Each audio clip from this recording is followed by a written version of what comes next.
I'm Albert Nahas. I'm author of the book Warriors Remembered, which is a coffee table format book.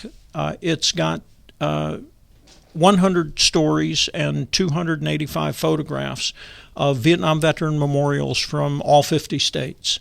The book took me about 6 years to put together, composite of 6 years of traveling around the country, Wow. taking my own photographs and interviewing the people who built the memorials.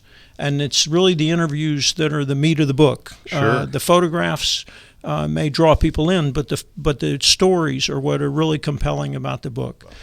Yeah, there's three that really started me on this journey and helped sustain me through the journey.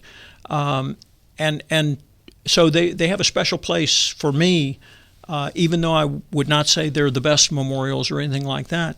The first one is the Wings of an Eagle in Missoula, Montana. And I say it had a special place for me primarily because when I saw that memorial, which is a fatherly angel lifting a soldier from the battlefield, I knew that was something I had to go see for myself. The head of the committee for the Missoula Memorial identified to me that we have a memorial right here close to Houston, actually in San Antonio, which he said you really need to go see that one as well. And that memorial is called Hill 881 South.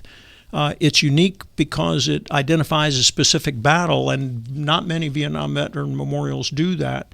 But I went over there, and the memorial Hill 881 South is of a platoon RTO trying to keep his buddy alive while he searches the sky for a helicopter to come in and evacuate him. And the anguish on the face of that RTO, which is enhanced by the rain which has streaked his face, again, just drove me that this is something that Vietnam veterans need to see. And there's a third memorial in Angel Fire, New Mexico, called the Peace and Brotherhood Chapel.